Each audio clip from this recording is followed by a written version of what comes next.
you know? And so I would like us, those of us who really have a heart for these problems and really have come from traditions, from family settings, from communities who want to tell a moral story, who want to live our values and our truths, that we are skeptical of the simple solution. We are skeptical of non-strategic anger, and that we always, and I will say, at least for the Abrahamic faith, we're people of the book. We are always folks who take our faith and put it in a construct that allows us to use the intellect that our Creator gave us. And once we go to simple, once we lose our voice, once we don't share words across humanity, we lose a lot of power, I think, to solve problems. So I'm skeptical of folks who say, climate change will be solved if everybody just sells their Exxon stock. I'm sorry, it's more powerful than that, it's more complicated than that, and I drove to this meeting. So yes, I definitely have some ideas here. In terms of what I see people skeptical about, it's the role of technology in solving the problem. Yeah, I look at what I'm doing today in terms of I don't write checks, I don't talk on a landline phone, I can watch football games wherever I am, I can settle arguments wherever I am, I don't go to a library because I've got access to more information than I could ever hope I have access to. And 50 years ago, I didn't see that. I mean, you read about it in science fiction, but I didn't see that coming. And so we do have carbon capture and sequestration technology, and there's carbon dioxide removal efforts. And I think that a lot of folks that are addressing the climate change issue are selling technology short, and I don't hear a lot of discussion about technology. And when I do hear discussion of technology, it's similar to what I hear from climate skeptics. It's, oh, no, technology can't take care of the problem. So I do believe that technology could potentially solve the problem. Now, in terms of what people should be skeptical about is that, and it goes back to kind of what Laura was saying, that we just divest from Exxon stock and the world will be better. You know, the reality is that there will be serious geopolitical and socioeconomic ramifications if we significantly curtail in the near future our production of fossil fuels. Significant. You'll have Venezuela, Iran, Russia, Saudi Arabia, not to talk about all the indigent people in Africa and their inability to advance their lives and health issues. And so I do think people need to be more skeptical about the simple solutions and the impact that would have on the socioeconomic geopolitical landscape. Let me just, since my comment sort of dovetails with this a little bit,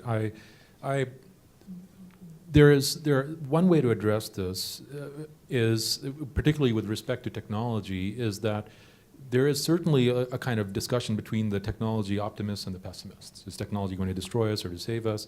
And then there's also the assumption often behind that necessary for our well-being is kind of a tradition of growth, and that's the economic mode that we're in, and it's almost unimaginable because it's so much part of the background assumption of what we do. And so one of the interesting things for me from the religious point of view is that it gives us a window into re-examining the fundamental source of our well-being. Is it consumption? Nothing against consumer goods, P&G, but is it consumption? Or is it something more qualitative or more spiritual or more to do with the soul? To get more nitty-gritty into the political economy of the institutions around technology, one issue that comes up is there are techno fixes that are out there, but we don't have, at present at least, highly effective global institutions to manage actors who might unilaterally take actions. So one of the most well-known examples is with the so-called solar radiation management, or geoengineering, by putting particles in the atmosphere to try to cool the planet. And one of the scenarios that you can see happening is if we continue our carboniferous lifestyles and our modes of production, and we exceed this carbon budget, and we're at this drastic warming point, some country that is suffering drastic effects on their coastline or in some other way might decide to irradiate the atmosphere on its own unilaterally, because we don't have a good comprehensive regime to regulate that kind of technological activity. And many scientists view this with horror, because what are the consequences of trying to geoengineer the planet? We barely understand our systems, much less predict and control them. Another piece to this is that even if we go, so let me transition to the question that Carolyn asked. It's a Good, great because you question. just scared me. So, yeah, it's that if there was one thing I was going to be skeptical of, it's the suggestion that there's any one-size-fits-all solution. It's either it's got to be state regulation, or it's got to be market leadership, or it has to be just communities acting on their own in kind of locally self-organized ways. There's nearly always a complex hybrid that's as diverse as the social ecological settings that we find out there, and more diverse, because there's constant experimentation, there's multiple tries, and that is actually a strength. But all three of those, to be successful, even if we get, say, for example, a comprehensive treaty from Paris this December, where all states in the world sign on and say, we are committed to this, we're going to put this into law, to actually achieve that, in fact, we need willing compliance from many individuals, many corporations, many communities, many families, and achieving that requires not only a change in consciousness, but it needs multi-level, multi-scale, multi-community collective actions. It needs willingness to change. It needs modes of coming up with rules that get people to adopt their behavior, to adapt their behavior and change in ways that previously might seem costly to them, right? So to achieve that, you need some sort of institutional development that is relevant for the users at the place that they are at, that is relevant for, and this also ties into the earlier question on government regulation, because it turns out that, as you might guess, the number one causal proposition of what causes corporate social responsibility in the literature is government regulation, right? Governments require it. That's an institution, a law that says that you must do this. Well, a close second is actually industries that self-organize because they want to avert a crisis that they can see coming for the industry, or because they have this long time horizon and want to be leaders in that, or because they don't want government intervention. They'd rather have ownership over the process. But whichever, whether it's the government regulation or the self-organized industry or the self-organized communities, at the heart of the success of it all has to be a kind of good citizenship. Civic artisanship. And I hope that one of the strengths of the faith-based argument is this commitment to work for that. And I think just to kind of build on that, you were talking about skepticism and where people may see things differently.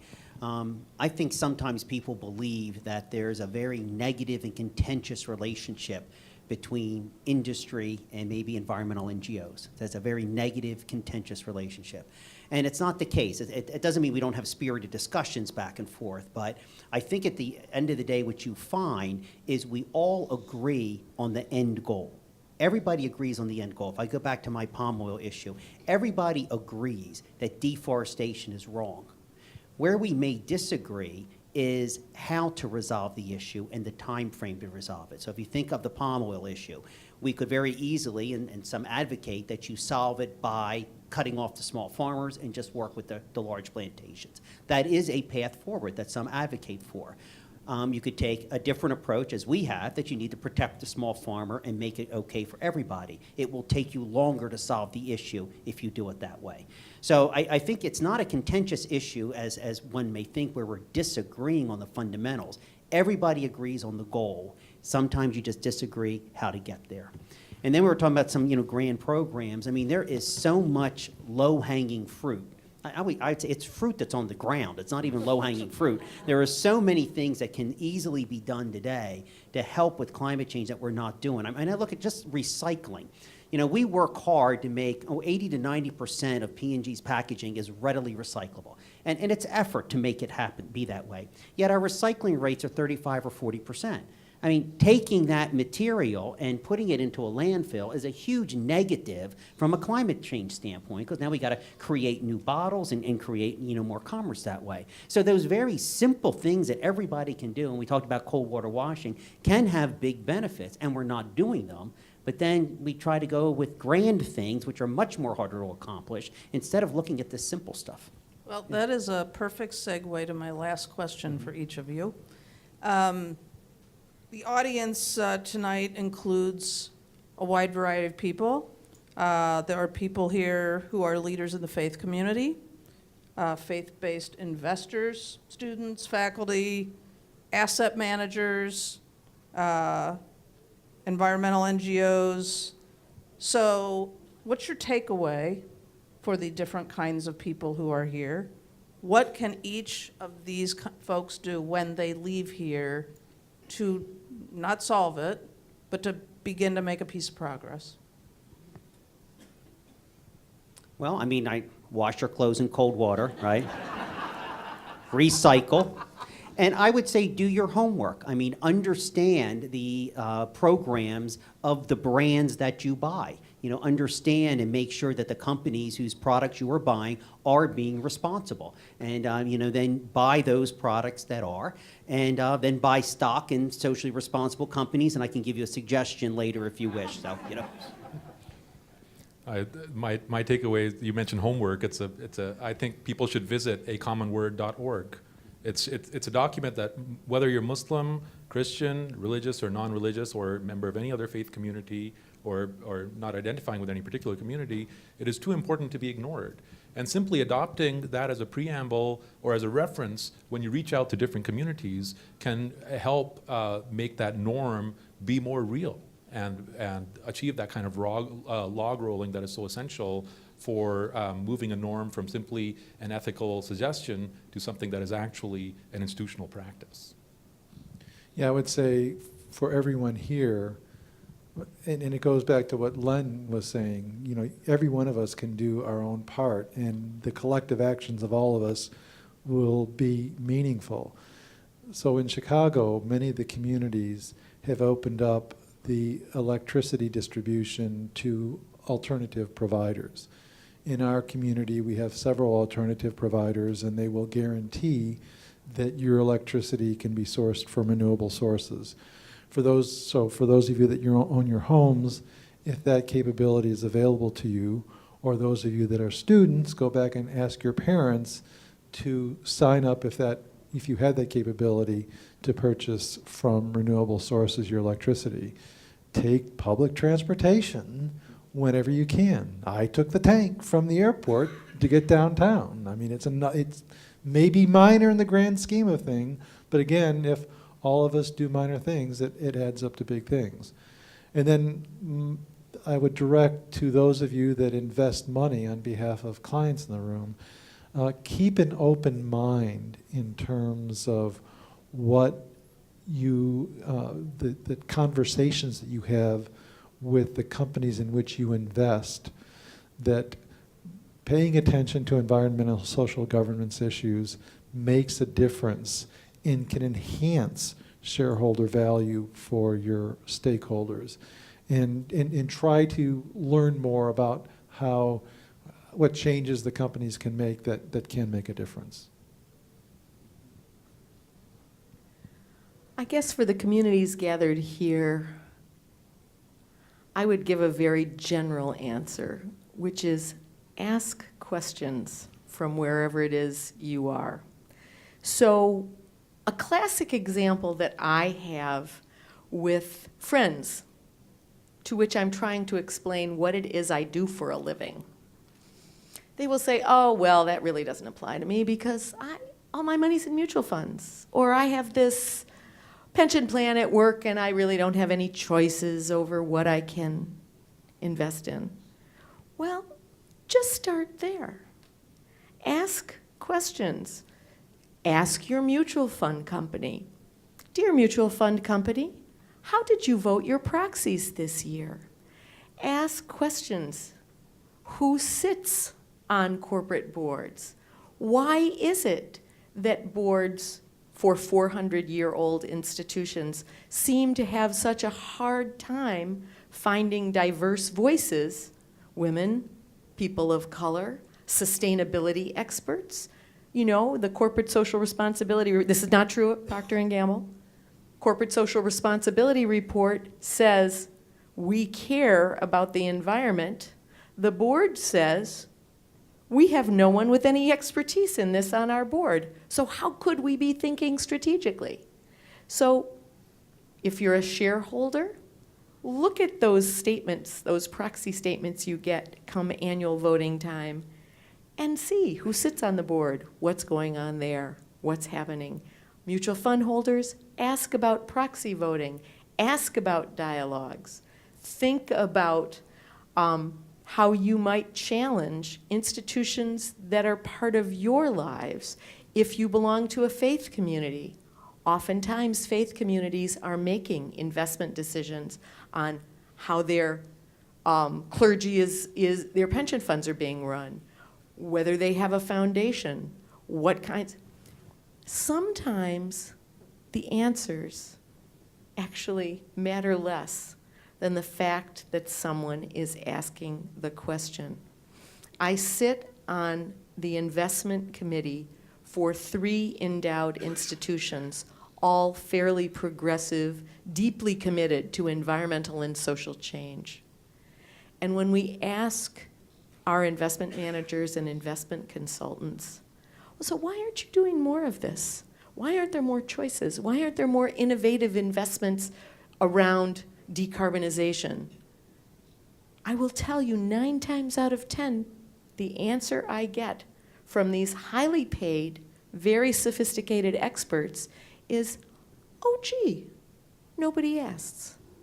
So ask questions, ask lots of questions, ask better questions, and think about the answers. That's a great way to end. Thank you for being here, and thanks to our panel.